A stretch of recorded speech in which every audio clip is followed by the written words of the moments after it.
Goal for Hopkins. Back to live action, Bob.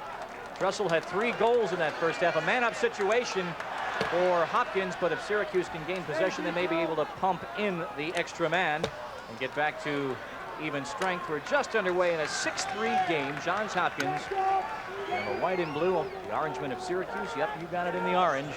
Hopkins defending champs. So the teams are now equal. So far, Hopkins has done everything they had to do as far as the keys that we talked about at the head of the game. They shut off Curry and Kotz. They've set the tempo at a slow pace, and they had a very comfortable or good lead. It looks like if they can continue this way of play into the third quarter, they'll need that cushion in the fourth. But Syracuse, if they play, they don't want to be in this situation, but according to form, if they're the thoroughbred that they've been all year, they love to play coming from behind, and today they've got the opportunity. Brad Kotz, number 30. There's 16, Todd Curry. Tom Nelson. Again, that grass is slippery. Look at Quinn come out of the goal. Quinn raced out. We have a hold against Nelson as he tries to tie up the defense. Right away when the ball's on the ground, down where it is not in a position where it can be fed, Quinn alertly jumps out of the goal, comes back and double teams the ball. That's showing the class of a first-team All-American goalie. Number 1 is Tim Nelson, the top scorer in Syracuse history, who has 2 assists. So what we've got now, Bob, is that 9 defense sticks on the field again. This is a very unique ride put in by Syracuse, who has had a little bit of trouble breaking the clearing strategy of Hopkins. Right now, you've got everybody on Syracuse team has a defense stick in their hand. And Hopkins still looking to clear. Dressel gets it ahead. And they look easy. Yes, they did. So much for the long sticks. Loose at the edge of the box, picked up again by the Orangemen. Come the other way, and a whistle. Could be a slash on Del Dressel. Let's see, no, it's on Bubier, if that was what I think it is. Right there, slash. Number 9, Bubier came down to try to get that out of the defenseman's stick, and he was called for a slash. Usually when you give a hatchet sort of check like he was, waving the stick in one arm, the referee only has one hand on the flag. Syracuse right now going to get a chance to get a well-needed goal. Again, 2 of their 3 goals scored by defensemen, so their offense has done little or nothing so far. Man advantage situation, and Tim Nelson, number 1, will put it into play. Syracuse down by 3. 42 is Tom Corey. Look at the pressure on Hopkins. This is very unusual. They're pressuring him all over the field, and it's working. That is very unusual. A play that Zimmerman put in just for this situation. They are pressuring the man up of Syracuse. Tom Nelson, number 5. Shot bounces high. Quinn gets a stick to it. He's got it. 2 minutes into the second half. Hopkins looking to clear and possibly pump the man in and get the sides equal. That was a smart move by Zimmerman. He pressured the offense of Syracuse because they haven't been moving the ball in the air. And so he pressured the men. They've been sliding on this grass, and they got the ball back. Until Syracuse starts moving the ball in the air, they're not going to have very much of a success rate scoring. Johns Hopkins, defending champs, leading it 6-3, biding their time, waiting out a penalty here early in period 3, trying to get even, and then looking to clear their area. Last time Syracuse had the entire long sticks unit in, it didn't work. Hopkins was able to clear. Both teams make a change on the go. Hopkins taking their time. They'd love to go ahead. They'd love the third quarter score to be 6-3. 3 goals going to the fourth. They'd be just where they want to be. It's a low-scoring game. It's to their advantage. The only scoring in the second period by Johns Hopkins. They had 2 goals to make it a 6-3 game at halftime. Hopkins on the attack. That's loose inside the box. Muchler has it in front. Goal! Opportunistic. That's Morrill. He's on the crease. And that's where he likes to be in that situation. Mike Morrill, a freshman, played his high school ball in Baltimore, and he is a good one. He follows a long line of Morrills that were All-Americans to Johns Hopkins. And watch this. This is where Syracuse has been beating teams all year long on unsettled situations, but today Hopkins has had their 3rd goal on an unsettled break. Here it is. Morrill takes it from Muchler, puts it in past Nims, and Syracuse, the time is slowly evaporating on their comeback bid. They've got to get it in gear. Mike Morrill, his first goal of the afternoon. It comes at 3:02 of the third period. So now a big 4-goal advantage for the defending champions. If Syracuse is going to make a move on this lovely afternoon, they've got to be able to get it going quickly. A lot of fans made the trek from both of these schools and have packed Brown University Stadium this afternoon. There's Opie in just for the face-off, and it worked. The long stick came down, checked Greg Matthews, and they have a chance to get it back, but Krummenacher brings it up. Krummenacher, number 32. Hopkins with the advantage. And in possession, Krummenacher pivots, still in possession. As it batted away, we come back the other way now. 3.5 minutes into period 3. They need to make 2 or 3 passes and get a good shot off. There's one. Let's see if they get it. Tom Nelson, number 5. He's holding too long. Hopkins gets back defensively. Tim Nelson. And there is Quinn just plucking it out of the air as Corey tried to go over the top. Syracuse, for some reason, is playing like they have lead feet. They're not playing their game. Hopefully, they'll snap at it before this game is long gone. This is Bubier, number 9. He's against a midfielder, and that's why he's going one-on-one. It's a short stick midfielder that's playing him, and that's a mismatch. See if he sets up a one-on-one situation here. He's got a mismatch. Waits for his mates to make a move in front. Bubier riding in. Looking possibly to get it to Morrill, who will chase it. It's a pass. He's got to get possession. And it will be still Hopkins' ball. As a matter of fact, that was Tom Corey. Tom Corey was playing defense against him, and Tom Corey's an attackman as we look at Don Zimmerman on the sideline. Bubier right there from St. Mary's, touted to be the next superstar at Hopkins. He played with Wood at St. Mary's, and they came in now. He's a sophomore, and a good chance to be an All-American this year, and a great one for the next 2 years, no question about it. Good size and can do it all, feed and shoot. There goes Wood. Goal! I was just about to say, Leith, that he's had a quiet match except for that 1 goal in that man-on-man situation. That's his 2nd of the game. He's got a stick like nobody else. Now watch him handle the stick as he takes it on the wing. He'll come out, make a lot of quick moves, quick footwork, and then pull the stick. He pulls it in, charges in, makes 1 fake high. It looks high, actually.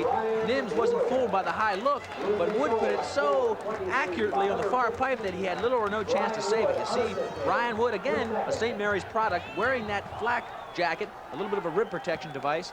He is having one heck of a game, one heck of a year. 2 goals, but he's controlling that offense, and that's important for the attack. It comes at the 4:23 mark, and so now an 8-3 advantage for Johns Hopkins, looking to repeat as national champions. It's remaining unsettled off that face-off, and Russell can't get it, but Matrosini, number 7, has it for Johns Hopkins. This is Matthews, the face-off man, and comes back to Wood, the goal scorer, number 15. Shuttled ahead quickly, though, by Syracuse. Tim Nelson. Loose in front, just too far for Tom Corey. That just about says the whole day for Syracuse in a graphic representation. They are not making passes that are usually easy for this team to make. Nims has been peppered. Let's take a look at that play, Bob. Again, this is a situation where Syracuse has to score. 9 times out of 10, they will score on this. They love unsettled situations. They practice them all the time. Nelson recognizes it's an unsettled situation, a fast break, feeds it across to the top of the crease, but it was not picked up, and he didn't get the shot off. That will kill this team. They've got to convert on those, and they have to convert within the next few minutes. Hopkins leading by 5 goals. They've got possession. Their keeper, number 21, Larry Quinn, who was the star last year defensively, now brings it out of the box himself and gets it ahead quickly to Dan Pallas, number 26. Wood can't get it. Collision between a couple of Blue Jays. Looks like an offsides call. Val Sadler over here, and he's giving the ball back to Hopkins. Offsides on Syracuse. It happens a lot when you get a lot of people moving up. If a guy clears the ball to the midfield line, there's a lot of chances for offsides because you are making a midfielder stay back as a defenseman goes over. So if more than 3 people are over that line, that's offside, and possession goes over. Premium on communication among teammates. If you're going to make the move as a defenseman and go over, you've got to make sure they know it. One of the toughest calls to make in lacrosse. It's tough to recognize, even as a player. This is Wood, number 15, who has those 2 goals. Looks to exchange with Bubier, who's got it now. Greg Bubier looks to ride in, has it checked away. 9:20 now in this 3rd period. Back on it is Steve Muchler, the junior from Baltimore. Hopkins beating Syracuse in the ground ball still. And I talked about the conditioning on Syracuse, but they haven't shown it yet. Hopkins has given them all they can handle. Del Dressel, number 4. Muchler, number 20 for Johns Hopkins, leading at 8-3 in front. Bubier save, and a great one by Nims. Unbelievable save by Nims because there was a slide at the top. A defenseman went up to double team a midi, and that left Bubier wide open. It was one-on-one against Nims, and Nims came up with a save. Syracuse in possession on the attack. Tom Nelson gets it to Corey, number 42. They need a goal so bad, Bob. They really need to get untracked here. Still only 3 goals scored. Again, they were ahead 3-0 way back in the first period and have not scored since. They haven't scored since the 10:50 mark of period number 1. And that goal was by a defenseman. So this attack has done nothing. Bottled up totally by Johns Hopkins. Give him credit, but nobody should be able to hold this attack that still. Shot by Corey, covered up by Quinn in front, and a foul whistle. It'll be Hopkins' possession. We talked about the importance of the save on Nims. He needs to be rewarded by a goal from his attack, but let's look at him working down here a moment ago. Bubier wide open. See that? The defense slid up. He was all by himself. Nims came up, kept him right in front of the goal, and took away the goal from Bubier. Now Corey going 1-on-1, and again, Syracuse is usually a good team to pass the ball 2 or 3 times and get a good shot. They're doing a lot of 1-on-1, and for whatever the reason, it's not working. Hopkins is turning him back. DeTommasso. Number 13 is Chanenchuk. Hopkins looking to clear, and it's still Syracuse ball on an unsettled situation at midfield now. They just missed the pass, but I tell you, they still make it look real easy. Hopkins just up and down the field, and their clears are making it look ridiculously easy to move the ball. 8 minutes in this third period, along with Leif Elsmo. I'm Bob Lee. We're watching Johns Hopkins firmly in command to this point. Having crawled out of a 3-goal deficit in the first period, got 4 goals in a 2-minute span of period number 1, did all the scoring of period number 2, 2 more here in period number 3, and it's 8-3. This is their big gun midfield. You're seeing Brad Kotz, the best player in this tournament in '83. He's a good one. He has to ignite this offense. Somebody has to take charge. Nelson can't control it. Timmy chasing against DeTommasso. Remains unsettled. DeTommasso gets a stick in. It comes to Tim Nelson. That's good ball movement. If they move it 2 or 3 times around like that, they'll get a good shot. And I have a feeling they'll get a better chance to score. But they like to go 1-on-1. And here again, they set it up with Todd Curry. Curry is number 16, a sophomore from Camillus, New York, nearby Syracuse. He's going against Mitchell, who has a lot of good size on him. Very tough to get around Mitchell. 7 minutes, period 3. Syracuse desperately needing a goal. Tom Nelson's on it, number 5, the younger brother of Tim. I'd like to see Syracuse break into some sort of a motion offense, move cutters through there, and pass the ball. This 1-on-1 stuff has been not going well for him. Tom Nelson get up. Continues to ride in. There's his brother Tim. DeTommasso playing a great game against him. Picked off in front, and very ably by Matrosini, number 7, with his long stick, begins the clearing sequence, gets it out to Steve Mitchell, number 44. Hopkins clearing effectively. 6.5 now, period 3. Brian Wood very smartly comes up to get the ball from those long sticks, man, and settles the offense while they make a on-the-fly change. Both teams making midfield changes on the go. Wood to number 13, Chanenchuk, who just stepped on.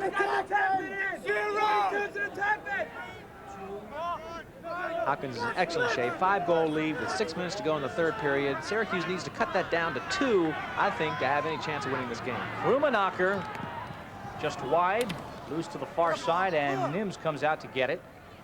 Under 6 minutes now in this period. Fred Opie, who had a spectacular goal early on, feeds it ahead quickly. Todd Curry, number 16. There's Nelson.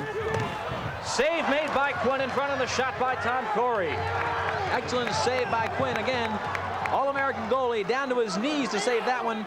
All of them are important now. Krummenacher, number 32. Well, Quinn continues to hold the fort. It remains an 8-3 Johns Hopkins lead. Hopkins very smart in not backing off and slowing the tempo. They're moving their offense. They're sticking with it. They'd like nothing better than to add a couple more to this 8-3 margin. Del Dressel, who has 3 of Hopkins' 8 goals, and more midfield than an attack change made on the go also by Hopkins. They get Muchler out there along with number 2, John Dressel. One of the smartest things Zimmerman did this year was he had Krummenacher running on the same midfield with Del Dressel until about 4 goals ago. He made a switch, and it's worked for him. Syracuse gets it back on that errant pass. We've got 5 minutes and 4 seconds in front of the packed house in Providence, period 3. Syracuse in possession as we get back to the action. Bob Lee and Leif Elsmo at Providence, Rhode Island at Brown University. Johns Hopkins looking to go back-to-back with their championships. The 3rd consecutive year these two teams have played for the title. Syracuse down by 5 goals on the attack. 8-3, Hopkins in front. Kotz, number 30, in possession. To Sheehan, number 28. Checked away, a flag and a penalty is whistled. Matrosini a little bit mad. He might get a little extra on that penalty if he doesn't watch flailing that stick around, but that would be on Matrosini and give Syracuse a chance to get a goal. Ironically enough, this was the score against North Carolina in the semifinals, 8-3. North Carolina kept running against Syracuse, and Syracuse came back. I don't think they can do it against Hopkins. Let's take a look at this now. This is where the penalty will come up. Sheehan clearing. And watch how they handle that big stick right there. Matrosini came in, missed the stick, and that's a slash when it hits the body. If he had hit the stick more cleanly, it wouldn't have been a slash. But watch Matrosini come up with a hatchet move. Sheehan pulled the stick right in the face, right in the chest. That's worth a minute in the box. 1 minute penalty. Man advantage situation. The extra man for Syracuse. Corey. Look at the pressure, Bob. They're pressuring the extra man, which is a very unusual technique. Zimmerman doing something different, and he's shaking up Syracuse. And there was Quinn to pick it out of the air. Quickly outlets ahead. Syracuse getting back defensively. Wood moves in. Still in possession, and he can still shoot. Foul it. Bubier with a goal. Craig Bubier off the feed from Wood. A penalty had been whistled. At a 9-3 lead. These two guys have been doing it all year, Wood and Bubier. Wood, they call him the magic man because he can really move that stick. Watch for this. We come down, they try to get rid of, there's Wood going through 4 people. He gets slashed in the back, there's the flag, but it's a continuation play. He still gets a chance to score. The Syracuse defense relaxed. Bubier came across the crease, and Wood very alertly hit him. Watch Wood, beats 3, now 4 men. Look at that magic stick, pulls it back. The defense is all right there, but Wood comes out, sees Bubier waving the stick. See Bubier waving that stick? He wants the ball, he gets it, and there's the goal. No chance for Nims. Syracuse could do nothing with their extra man opportunity. Hopkins with the counterattack and the goal. They lead by 6. Once again, that goal, 10-4. Bubier yet again. 9-3 is the score, the face-off, and now with 4 minutes and 18 seconds in period 3. Hopkins even more firmly in control, and Syracuse has not scored since midway through period number 1. We talked about the third key that they hadn't gotten to was the fact that they needed a cushion into the 4th quarter, and I would say they have a cushion. Whistle off that face-off, and an offsides indication. So it'll be Syracuse ball. Unless they change their style, it won't matter much. They need to move the ball a lot more in the air and get some better shots off. They're not hardly getting any shots to test Larry Quinn, and if you don't test Larry Quinn, you're not going to score. Well, Quinn began that entire sequence that led to the 9th goal, and the extra man offense. Syracuse with 1 attempt. Quinn plucked it out of the air. The quick counterattack, and Wood with the assist to Craig Bubier. Again, an interesting technique by Zimmerman. Coach Don Zimmerman is pressuring their extra man unit. They're not letting him sit on it. That means Syracuse has to be double alert and move the ball fast in the air. If you move the ball fast against pressure, you'll get a very easy shot, but you have to make 3 or 4 deadly accurate passes to do it. Today, Syracuse is not passing very well. Very smart by the coaching staff of Hopkins. Well, these two teams played early in the season. It was the 2nd game of the year for Syracuse. It was actually the season opener for Johns Hopkins. Syracuse lost that game by the score of 8-6. They were on a lengthy road trip at the time, but fatigue never really used as an excuse. So this is the 2nd time they have met this year. Sometimes you put too much emphasis on a particular game. You just got to let the guys play lacrosse, and it looks like Syracuse has dead legs for some reason. It could be because they're just a little too uptight about the game. If they can somehow shake that and just play lacrosse, they still have time. There is plenty of time. 18 minutes remaining in the game. 3 minutes in this 3rd period. So Syracuse, which has crawled out of a number of graves this year, scored 9 consecutive goals during the regular season to come back and defeat Adelphi at a 13-game win streak, and that's what they're on right now, having lost their opener with a 14-1 record. Of course, last week in the semis, they were down 8-3, scored 5 straight, going to overtime and beat North Carolina. Kavanaugh couldn't get it away. This is Nelson feeding out in front. Save again by Quinn, loose in front. And picked up by the Hopkins defense. Chris Wickwire is able to get control of it, and now Hopkins comes the other way. Hopkins very confident right now, and you better take a good shot against Quinn, as we mentioned, or else it's just not going to go in. Syracuse has to get better shot selection, better movement of the ball, because if you don't get Quinn out of position, you're not going to score on him. At the very top of the show, we alluded to the fact he might be the best ever in goal at Johns Hopkins. He sure could be, and it's tough to gauge those great ones one against the other, but he's certainly one of them, if not the best. Embellishing his legend today on a sunny afternoon in Rhode Island with his team firmly in the lead. And working on, well, a shutout so far in the second half, having not been scored upon since the first period. Dressel, number 4, who has 3 goals. Del Dressel rides in. The surprising thing to me is that Syracuse has not played their game. Take nothing away from Hopkins. They're a great team, no question about that. But Syracuse has never gotten their legs on underneath them to play their game. Hopefully, they still can do it in the fourth quarter. Krummenacher gets it right back to Dressel. Attack from 3 sides, comes back to Krummenacher in the crease. Goal! 2 goals for John Krummenacher. It is 10-3. That was a Krummenacher special. The left-hander loves this kind of shot. He was made to take this one. He's got a great left-handed cannon. Now watch this. He loves to come down about 15 yards off the crease, get a little bit of a screen in front of the goalie, and he just pops that baby in the upper left-handed corner. Watch as Dressel gets double-teamed. Dressel gets it out to Krummenacher, who scoops it up, comes driving left. He knows he's got the left if he wants it. He waits to the last minute. Upper left-hand corner, and that could be the clincher. 10-3 with 1:38 left. 13-12. That's the time in the third period of that goal, and so Krummenacher a goal. His first goal, a right-handed shot. His second goal, a natural left-handed side. Matthews again wins the face-off, number 12 for Hopkins. Matthews does not want to go to the goal. Normally he would get rid of the ball in this half of the field and come out on the fly. As you see Krummenacher waiting in the penalty box to make that switch with Matthews, the face-off specialist. Well, Matthews will come off and Krummenacher will go back on, and Hopkins will again keep the pressure on even though they lead by 7 goals. Not wishing to give Syracuse any opportunity. Bubier giving a lot of trouble but able to stay near it. Now we've got a whistle. And it'll be Hopkins' possession. A push. Push with the ball on the ground, loose ball penalty, which means possession is given to the other team. If it had been in possession, it would have been a 30-second penalty, and time would have been spent in the box. 64 seconds remaining in this period. That's Bubier, 2 goals today. Take a look at that push right now as Bubier drives in for the goal, and right behind him you see the Syracuse player give him a little shove. That's illegal. Pass out in front is loose in the crease area, picked up by Syracuse, and back to Nims. Gets it ahead quickly to Mike O'Donnell, number 31. Syracuse down by 7 goals. They could use one here. This could start off the fourth quarter with a bang. Tim Nelson, pass in front is loose. Nelson's back on it. Goal! Tom Nelson from his brother Tim, and Syracuse breaks a long, long scoring drought. Interestingly enough, it was Opie that came down and got the first one to pull the defense out of position. Again, it was the defenseman pulling out that, stretching that defense. Now watch Nelson. First one he looks to, this is after the Opie shot. Right there, you see Opie getting up on your left. And that goes to his brother Tom. Tom does a nice low shot, perfectly placed, so that Quinn had to stretch out and couldn't quite get to it. But I couldn't ask for better timing, or they couldn't ask for better timing for that goal with only 40 seconds left. They more than needed one, Bob. 2 quarters without scoring is almost unheard of in this caliber of play. Tom Nelson assisted by Tim Nelson at 14-20. For Tom Nelson, goal number 26 on the season, so it is now 10-4. And back on it, the Orangeman, number 16, Todd Curry. They can score again. There's a defenseman down to shoot. Chris Burt, number 33, is on it. 28 seconds in this period. Syracuse has come from behind many a time. Brad Kotz is trying to get a shot off. You know, he's the guy to go to. There's only 20 seconds left. That's plenty of time to get one good shot, and that's what they want. Print up, number 7.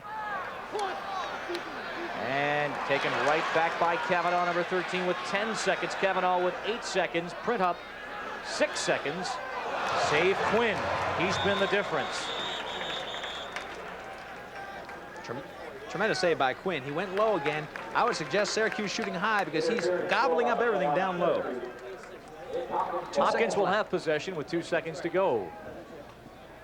That would have been a big goal. If they could have gotten 2 in a row inside a minute of the third quarter, they would have been on their way for another one of those dramatic comebacks. Let's take a look at Printup's shot in this last series. He comes around, gives it a pretty good try for where he was position-wise, but Quinn is so smart, he can anticipate exactly where that shot's coming. He anticipates the best angle, and usually he's right. Put into play as it dribbles wide of the goal with the last seconds of the third period. Ticking off the, well, in this third period. Goals by Morrill, Brian Wood, Craig Bubier, and Krummenacher for Hopkins. Syracuse finally gets back on the scoreboard with 15 minutes to go. The Blue Jays are up by 6. Face-off to begin the final 15 minutes. 2 years ago at Rutgers University in New Jersey in Piscataway, A similar situation, a big lead for Hopkins, 13-7, a 6-goal lead in that game, and 8 consecutive goals for Syracuse. But Hopkins wins this faceoff, leading it this game by a count of 10-4. And I'd be very surprised to see Hopkins sit on the ball, because they know that can take everything out of your momentum. They'll work the ball, be very smart about their shot selection, but they're not going to lie down and try to eat up the clock too much, because there's a lot of time left for an explosive team like Syracuse. Changes made on the go. You said if Hopkins had a cushion entering this period, they'd be in the driver's seat. You had it right on the nose, Leaf. Well, Hopkins has done everything of the 3 keys that we talked about. They've taken care of that first midfield. They've got a nice cushion going into this 4th quarter, and they've slowed the tempo, so they look to be in pretty good shape. Dressel gets it behind the net. Muchler, number 20. Nims picks it off in front. Just underway, period 4. Along with Lee Velsmo, I'm Bob Lee, ESPN's coverage of the National Lacrosse Championships. Syracuse took an early lead. Hopkins stormed back. The 1-point leading by 7 goals. Their lead is 6 at 10-4. You know, Nims certainly deserves better. He's had a great game in his own right, except it just looks like he's had a worse day than Larry Quinn, because he's getting so many more shots taken at him, and shots that are almost impossible to save. Red Kavanaugh, number 13, with a shot, bounces right through the crease, past the far post. Kotz tries to get on it. Unsettled on the far side. DeTommasso is down there along with Nelson. Brintup comes in with a good check. Picked up by Tim Nelson. Pass in front. Save made by Quinn. So far, 2 saves, dramatic saves by Larry Quinn, have kept Syracuse out of the goal mouth, and that's probably 2 shots in 30 seconds when they didn't have 2 shots in the whole 3rd quarter. Syracuse coming out offensive-minded. They have no choice in this 4th period. Kotz backs off against Dressel. 2 minutes in, period 4. Quinn again with a save, stifles it quickly. Notice how he drops to his knees. They're bouncing a lot of shots on Quinn, and he recognizes that, and he's right on top of that. Very difficult to get one by Quinn unless you get him moving out of position, which means you have to make more passes. Muchler, number 20. Number 2 is John Dressel, the freshman.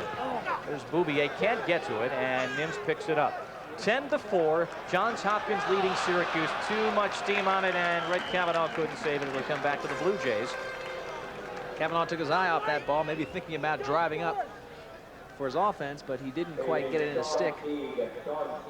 Well, the atmosphere surrounding any game like this is always festive. As we said, they began early today, the crowd pouring in, and tactically, this was early in the day the way you looked at it. Well, we talked about the Johns Hopkins keys, and look at the cushion after 3 periods. They have that. They neutralized Kotz and Curry. They've done that. They've taken them out of the game, and they established a slow tempo. So everything's going their way, and I feel that they've done enough to win the game, and they should. Number 26, Palace. Good shot. Hit from behind. It'll be Syracuse ball with 12.5 minutes now remaining. Mike, congratulations. You had it scouted perfectly. Well, again, if Syracuse would have done their half of those keys, I think we would have seen a better ball game. But again, it's not over. We talked about the comeback ability. You know, you can rate a racehorse and you can race against him, but he usually, if he does his race, he's going to come out ahead. Syracuse is a racehorse in their own right. They love to finish strong, and if they finish strong, they'll be right there. 12.5 minutes to play. Syracuse cannot afford to waste any time. Must take advantage of every extra man opportunity that they see. One thing that's tough for Syracuse to overcome is that they haven't handled the ball that well all day long. And it's tough to turn that on and off like a switch, like right there. You have to control the ball. You can't just all of a sudden be a great ball control team. They are, but today they're not, and that's tough to turn around 180 degrees. And you can't blame it on the field. You know, both teams are playing on a slippery Absolutely field. not. Right. And that particular pass right there, it could have been, it was a little strong, went over his head, but also it was with the sun into the far player's eyes, which is a very tough pass to make on a clear, and the player throwing it should realize that. So Hopkins has it back with the lead and possession, and now Syracuse back on it. Number 16, Todd Curry, rather see a shot 36, here. Pratt. Nelson to his brother. Save again, Quinn on the Tom Nelson attempt. Scooped back to Quinn, he can't get it. Pratt's back on it with the long stick, number 36. DeTommasso tries to wrestle it away from him. Excellent play by DeTommasso, knocking out of bounds.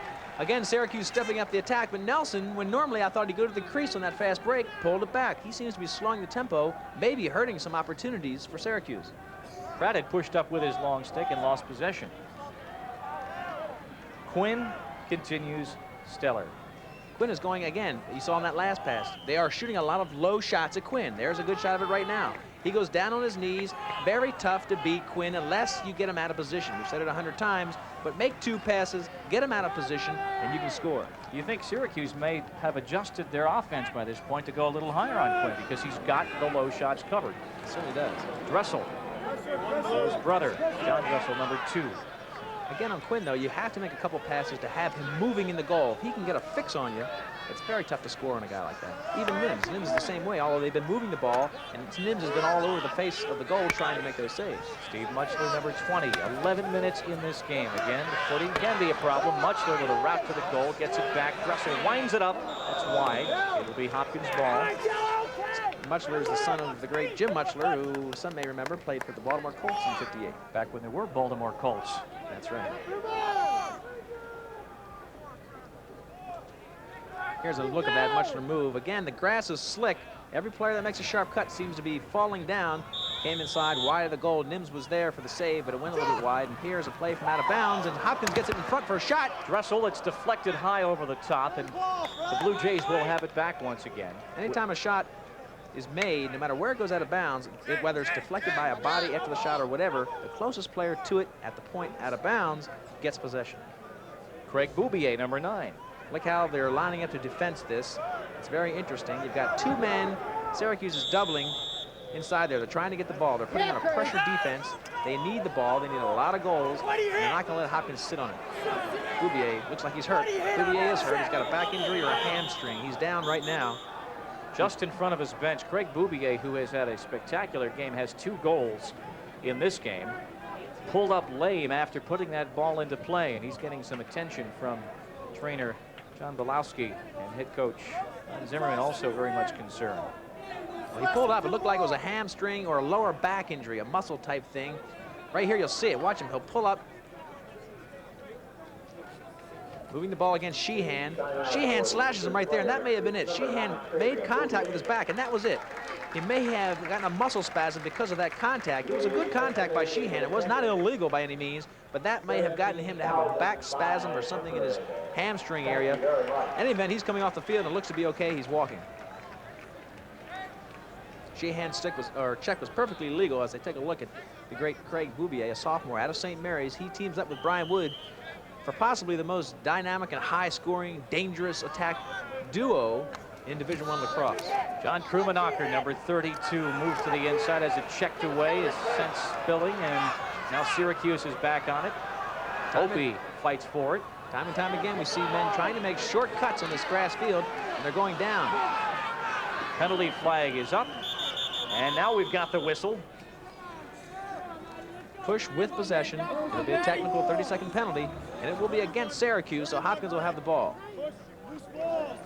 Well, the crowd today has been estimated, because they have an overflow today, at 17,500 on hand, and they have seen Johns Hopkins firmly in control. We've got 10-20 yet to play in Providence. We'll return.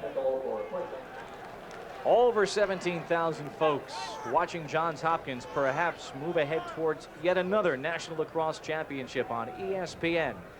10-20 in the game as Bill Dressel begins to put the offense into motion. Hopkins on the attack in the lead. Bob Lee along with Leif Elsmo. Interestingly enough, there's only one team that has held Syracuse to less than 10 goals this year, and the team's name is Johns Hopkins. Early in the season, 8-6. They're doing it again today in big fashion. Only 4 goals scored, and I'll tell you, that almost ensures them a win when you can hold a team to 4 goals. This is Muchler. Gets it back to Morrill. Now Dressel. There's Morrill, who has 1 goal today. A man-up situation, but now it's all over as Opie comes back inside, and now they're 6 against 6, back to even strength. Krummenacher. And now Bubier. Okay from that back spasm, so he's back out there. 9.5 minutes to play. Hopkins looking for a shot, in no rush because they own the 6-goal advantage. Absolutely. Now they can start sitting on the ball a little bit. They didn't early in this quarter, and that was to Don Zimmerman's credit because he didn't want his team to lose momentum. They'll still go to the cooker, but they won't go as fast. They'll look for that real high percentage shot, go for ball control, and they'll back up the goal at all times. Dressel is pulled down. Krummenacher with a shot that whistles wide, but will have a delayed penalty now called against Syracuse. Whistle against Dan Pratt. This could be considered nails in the coffin if they get one on this, because 9 minutes left. Getting a little tired 6-goal down here. lead. even as great a team as Syracuse is not going to be able to make up that play. And again, probably the key thing is that they're not handling the ball well, and you can't turn that around 180 degrees in any one game. You just can't start playing well, and today they're just not playing that well. Right here's the penalty as the defense comes over there and hooks. Gets called for that.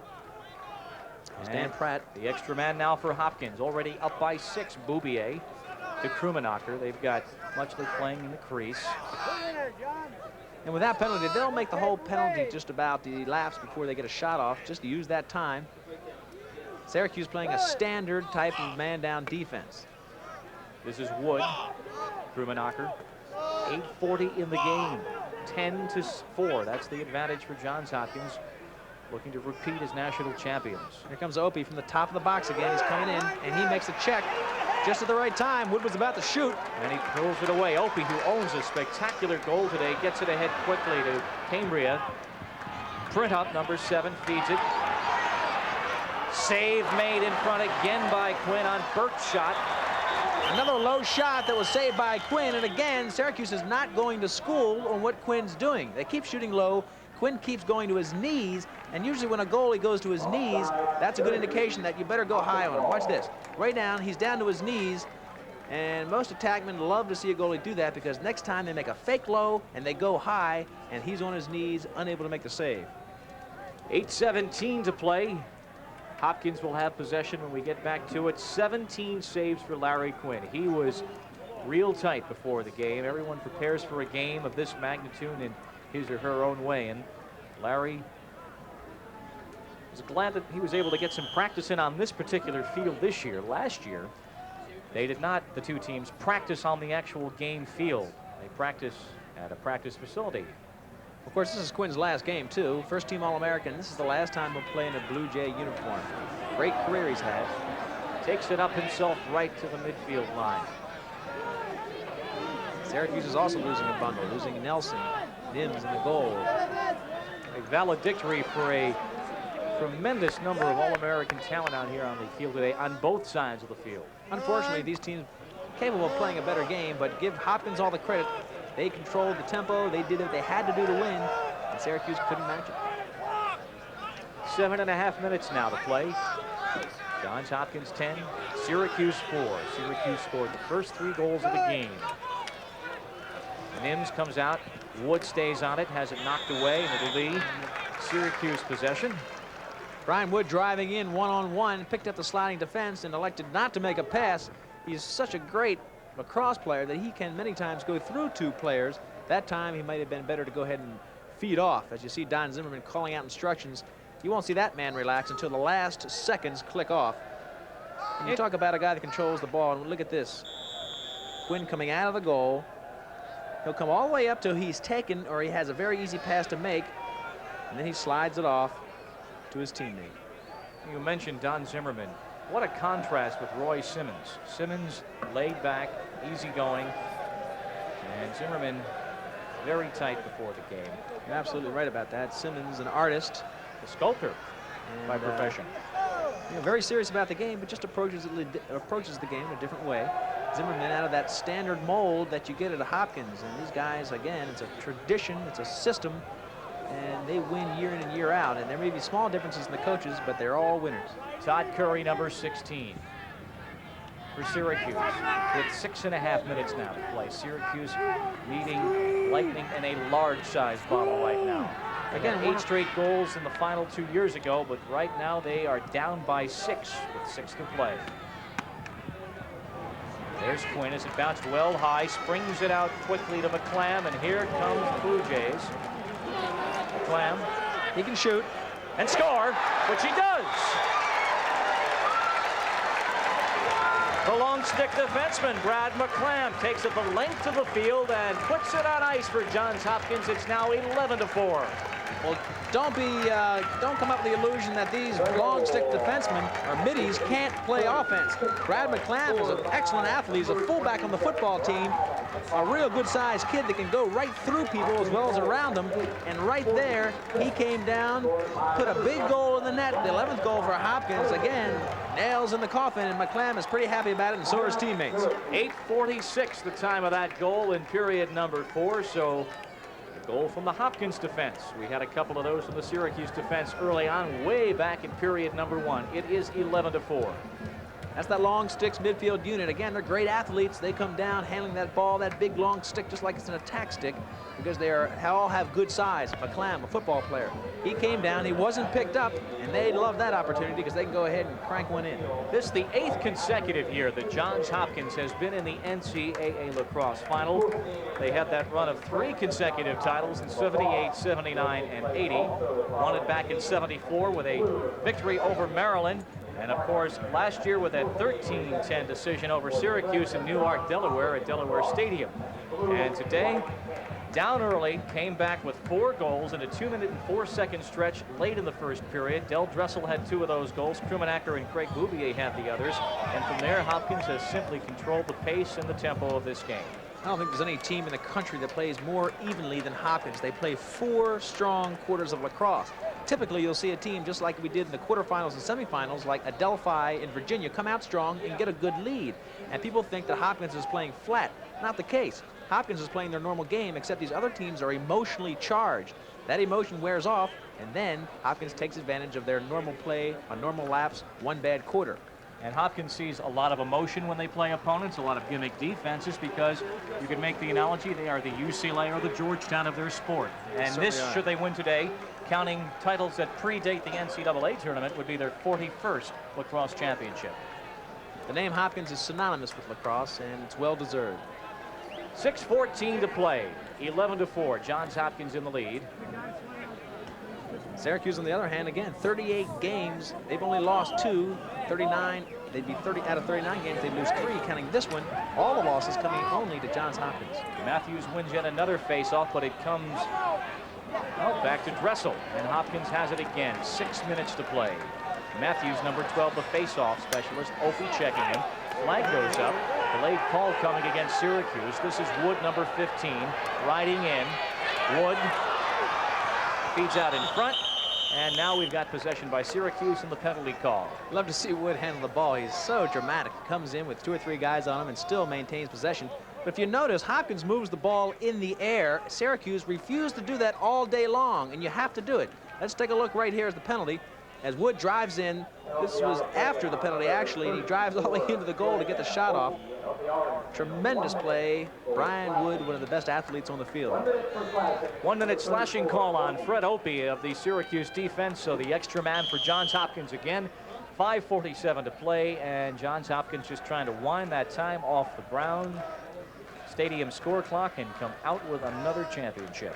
Brown had a pretty good year themselves, Bob. They went into the quarterfinals. They were one of the 8 teams selected for the national tournament and lost to North Carolina in the first round. We'd like to thank Athletic Director John Perry, his entire staff, for their marvelous hospitality here in Providence.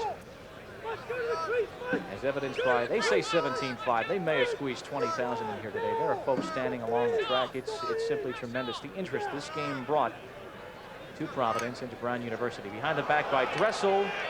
Outside to Wood, winds it up over the top. Hopkins ball. Uh-oh, that hit a spectator behind the goal, right in the face. Unbelievable. And he is on the ground. Hate to see that. That is a shot, the hardest shot on the field. And let me tell you, folks, that goes every bit of 80 miles an hour or so. That ball came out of there. You don't even have time to react before you see that. A spectator back in the sun, he caught it right in the face. A warm afternoon and a dangerous one if you're behind the goal. With 5:04 to play, still the advantage for Hopkins. They lead 11-4. They have the extra man out there. Morrill, number 25. Dressel, number 4. Krumenacker looks to wind it up. Spins in. I talked about Brian Wood's shot up top. I'm glad we got a chance to see one. Unfortunately, it hit somebody in the spectator area. But Brian Wood, dramatic shot from out front. He just lets it go with slingshot action, and the goalie can do very little to react to it. 4.5 now to play. Ball control by Hopkins. Nice check on Syracuse's part, but it's all over for Syracuse. They needed to start a lot earlier than this. Dressel, off that unsettled situation, regains possession, so Hopkins continues firmly in control. And Hopkins doesn't lose too much, so next year they're going to be real strong too. Of course, they lose Quinn, but the big guns on attack will be back, very strong midfield, and defense will be intact. Syracuse on the move in front. Save again by Quinn on another low shot. on the attempt by Tom Corey. Quickly the other way to McClam, who had the goal last time downfield. McClam losing possession with that long stick. McClam pulling the stick like an attackman as if he's going to hide that big 6-footer, and he couldn't quite do it. Wood double team, spins out of trouble. Now we're seeing some vintage Hopkins move. Wood moves in on Nims. In front, Dressel just wide, deflected by Nims.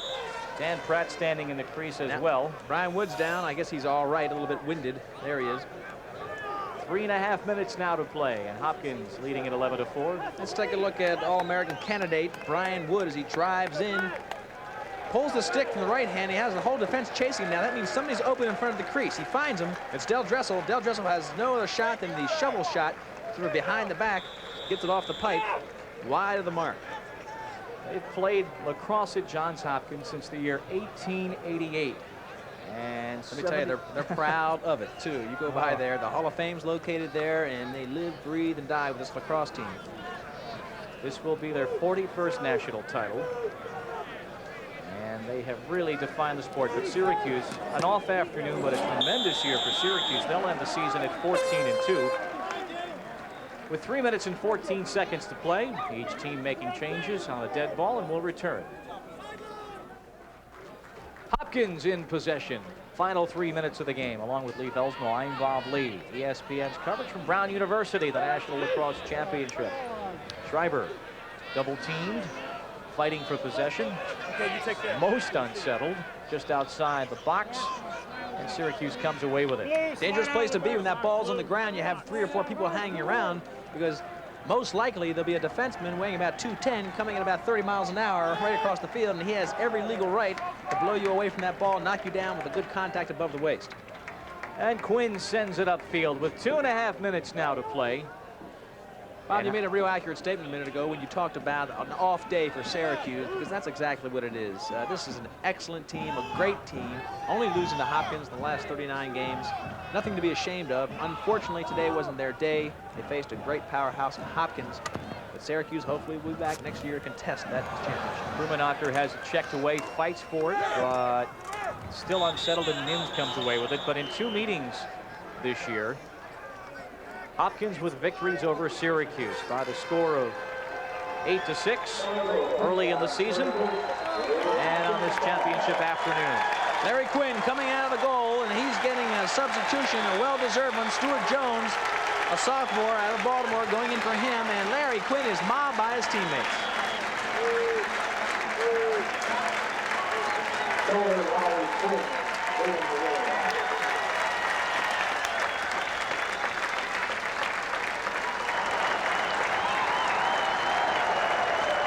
The debate about whether Larry is the best ever, or maybe Mike Federico, who played in the mid-70s in goal for Johns Hopkins. It is unfair to compare it, but the legend of Larry Quinn became further embellished this afternoon. He was spectacular, stopping all those low attempts. Was beaten 3 times early and 1 time late in the game when it really didn't matter. And the fact is, credit to the Hopkins team, that the offense only scored 2 goals. The defense scored 2 in what would be a sort of a broken situation. But the offense never got untracked against this Hopkins great defense, and that's anchored by Larry Quinn, first-team All-American, sure to be again this year. 100 seconds to play. Shannon Chuck, number 13, works against O'Donnell. 11-4, Johns Hopkins leading.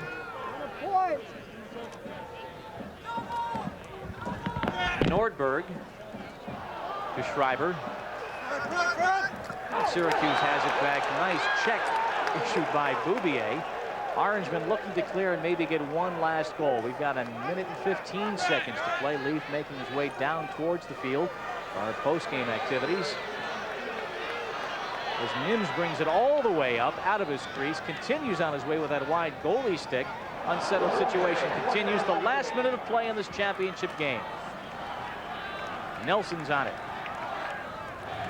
A little too far for Tom Corey. And it'll be Hopkins' ball with 51 seconds to play. It used to be that the U.S. Intercollegiate Lacrosse Association granted the national title after the season was over, some 2 weeks afterwards. Well, a little bit of warm tempers, and we'll have a penalty whistle with 51 seconds to go, which is unfortunate because these 2 teams really have been at the top of the sport for the last 3 years.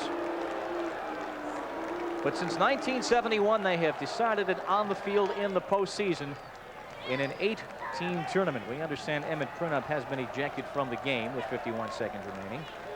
A quiet afternoon for Emmett. He was a big factor in Syracuse come from behind attempt last year when Syracuse made a very game run against Hopkins in Newark, Delaware. And that man, in his second season as the Hopkins head coach, an alum of Hopkins, Don Zimmerman, somewhere beyond that pile of very happy Blue Jay players, will have his second title in 2 years. They settled the penalty situation, exactly how many ejections we've had. With 3 minutes for unsportsmanlike conduct, which is essentially an ejection, which means that for the balance of the game, Hopkins will have an extra man advantage.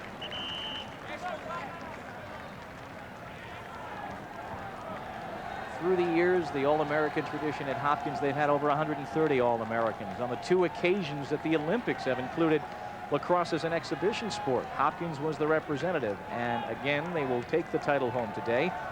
But don't discount Syracuse. With the growth of the caliber of the high school talent in the greater Syracuse area, Roy Simmons has himself a juggernaut coming back next year again.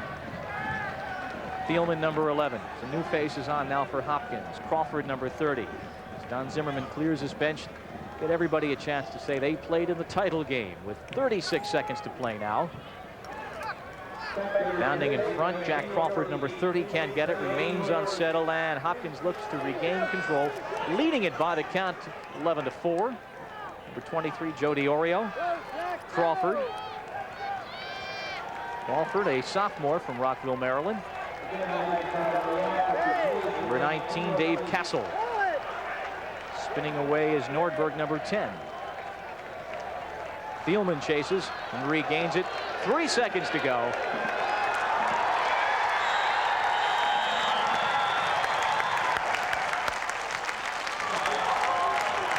Johns Hopkins back-to-back championships. Stellar goaltending from Larry Quinn. And the tradition continues in Baltimore.